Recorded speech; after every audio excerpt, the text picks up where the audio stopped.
इससे पहले मैंने बहुत सारे कॉन्टिनेंटल से रिलेटेड वीडियोस बनाए हैं, मदर सॉस से रिलेटेड वीडियोस बनाए हैं और आज एक और वीडियो मैं आपके लिए लाया हूं जिसमें आपको मैं 5 मदर सॉस के बारे में बताऊंगा जो कि स्पेशली कॉन्टिनेंटल शेफ्स के लिए हैं जो कॉन्टिनेंटल में अपना फ्यूचर बनाने वाले हैं या काम कर रहे हैं। आपको बता दूं कि 5 मदर सॉस जो फ्रेंच कुजीन में आती है उन्हें आपको सीखना बहुत ज़रूरी है अगर आप फ्यूचर में कॉमी बनने वाले हैं, CDP DCDP बनने वाले हैं। तो ये जो मदर सॉस है ये बहुत इंपॉर्टेंट है एक कॉन्टिनेंटल शेफ के लिए। सबसे पहला जो सॉस है वो है बेशमल सॉस। इंडिया में हम इसे व्हाइट सॉस कहते हैं और इसको बनाना बहुत ही ज़्यादा ईजी है। ये व्हाइट बेस है बेशमल सॉस का। लोग कहते हैं कि मिल्क और रू को अगर ऐड कर लिया तो आपका बेशमल सॉस बन जाएगा, मगर सीक्रेट क्या है? देखो, हर एक सॉस के अलग अलग सीक्रेट्स होते हैं जिनको समझना बहुत ज़रूरी होता है। सॉसेस को बनाना ईजी है मगर उनके डेरिवेटिव्स हैं, जो प्रॉपर मेन सॉस है उनको बनाने के काफ़ी सारे ट्रिक्स हैं, टिप्स हैं जिनको आपको समझना बहुत ज़रूरी है। तो अगर आप बेशमल बनाओगे तो इसमें हल्का सा नटी रू को ऐड किया जाएगा और उसे पकाना बहुत ज़रूरी होता है क्योंकि जब आप रू बनाते हो, रू इक्वल क्वांटिटी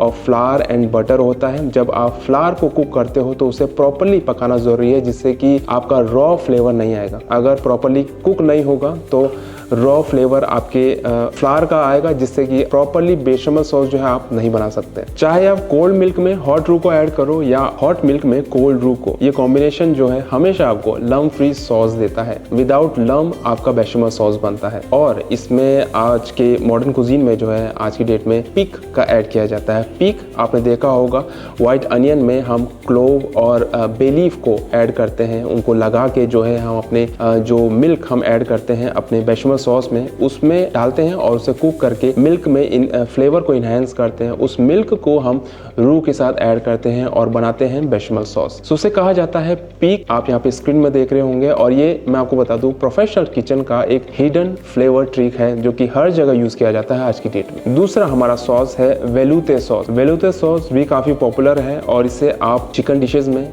फिश की डिशेज में आप यूज कर सकते हो और इसे हम द सिल्की मदर के नाम से जानते हैं। इसका जो टेक्सचर होता है वो सिल्की होता है। ये सिर्फ व्हाइट स्टॉक और रू को मिला के नहीं बनता है, ये मैं आपको बता दूं। हमेशा से जो शेफ्स हैं, काफी सारे शेफ्स हैं, वो वेलुते को ये समझते हैं कि व्हाइट स्टॉक को मिला लिया रू के साथ तो बन गया आपका वेलुते, बट ऐसा नहीं होता है। जो बेस्ट शेफ्स होते हैं वो इसमें रिच बोन्स का स्टॉक ऐड करते हैं, उससे आपका नेचुरल जिलेटिन जो है वो कंसिस्टेंसी इंप्रूव करता है। एक सीक्रेट मैं आपको बता दूं, इनकेस अगर आप वेलुते सॉस बनाओ, इसमें आप हमेशा लास्ट में थोड़ा सा क्रीम ऐड करो, स्प्लैश ऑफ क्रीम इसमें ऐड करो तो आपका एक ग्लॉसी टेक्सचर आएगा जो दिखने में काफ़ी अच्छा होता है। ऑब्वियसली हल्का सा फ्लेवर को भी इनहेंस करेगा। अगला हमारा सॉस है स्पैगनल सॉस। स्पैगनल सॉस भी काफ़ी इंपॉर्टेंट है, मैं तो बोलूँगा सबसे ज़्यादा इंपॉर्टेंट है क्योंकि एब्रॉड में अगर आप काम करते हो तो स्पैगनल सॉस का यूज़ करने के लिए आपको बहुत ज़्यादा मिलेगा। इसे हम जानते हैं द ब्राउन हीरो के नाम से।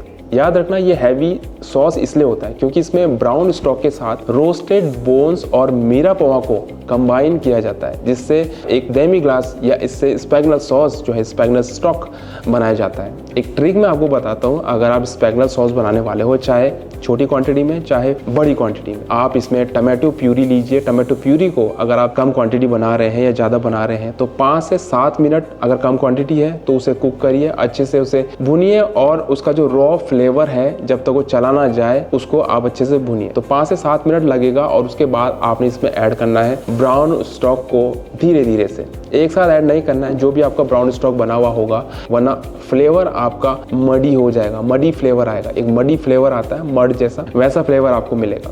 होटल्स के किचन में या अच्छे खासे रेस्टोरेंट में आपको बता दूं कि इसे रिड्यूस करके डेमी ग्लास बनाया जाता है जहां से आपका मैजिक स्टार्ट होता है। डेमी ग्लास को आप चिकन के साथ या मोस्टली बीफ के साथ ऐड करते हो और अपने डिश में सर्व करते हो।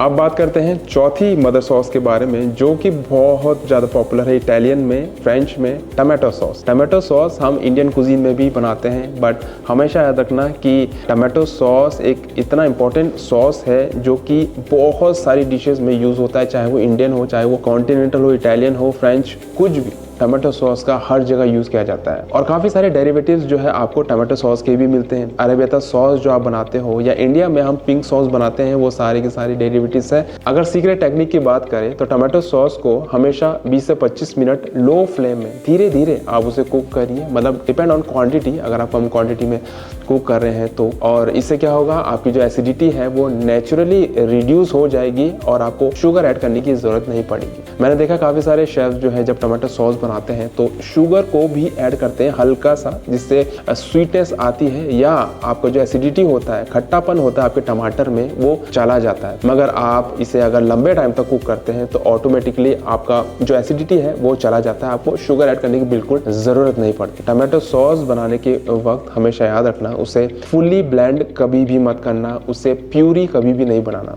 अब बात करते हैं लास्ट मदर सॉस की, जो कि है हॉलैंडाइज सॉस। और जब हम हॉलैंडाइज सॉस की बात करते हैं तो हम एग बेनेडिक्ट को याद करते हैं, क्योंकि सबसे पॉपुलर डिश हॉलैंडाइज सॉस के साथ जाती है हमारी एग बेनेडिक्ट। सब बोलते हैं कि एग यॉक और बटर को मिला लो तो आपका हॉलैंडाइज सॉस बन जाएगा, मगर एग यॉक को और बटर को मिला के जो स्टेबलाइज किया जाता है उसका सीक्रेट क्या है, किस तरह से आप स्टेबलाइज करोगे एग यॉक को बटर के साथ। हमेशा याद रखना, वाटर को और विनेगर को, एसिडिटी आप ऐड करते हो हॉलैंडाइज सॉस में, तो आप वाटर के साथ साथ विनेगर को एक रिडक्शन बनाओ इसका और उसको यॉक के साथ आप ऐड करो, जिसके आप स्टेबलाइज कर सकते हो अपने यॉक को। वाटर और विनेगर के रिडक्शन को गैस्ट्रिक कहा जाता है। इस गैस्ट्रिक को आपने यॉक के साथ ऐड करना है।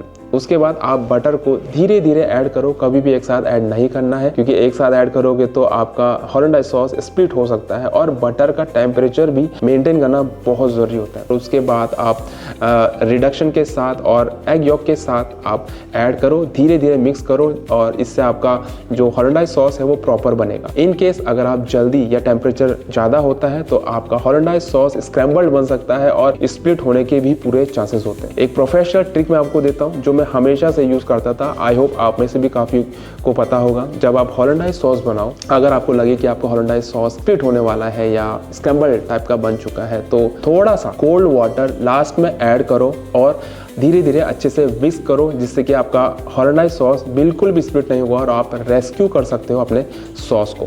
याद रखना, शेफ लाइफ में आप 100 से ज़्यादा सॉसेस सीख सकते हो। इन 5 मदर सॉस से आप काफ़ी सारी डेरिवेटिव्स बना सकते हो, मगर ये 5 मदर सॉस का साइंस अगर आपने समझ लिया तो कोई भी कंटेंट किचन आपको रिजेक्ट नहीं करेगा। कहीं भी आप ट्रायल देने वाले हो, इंटरव्यू देने वाले हो या प्रैक्टिकल करने वाले हो तो आप कभी भी रिजेक्ट नहीं होंगे। तो इन 5 मदर सॉस को अच्छे से अपने दिमाग में बिठा लेना और इसी तरह के और भी वीडियोज़ मैं आपके लिए लाने वाला हूँ, जिससे कि आपकी नॉलेज और गेन होगी और आपको बहुत कुछ सीखने को मिले। चलिए इसी के साथ मिलते हैं नेक्स्ट वीडियो में। I hope you like this video. See you then, see in the next video. Bye.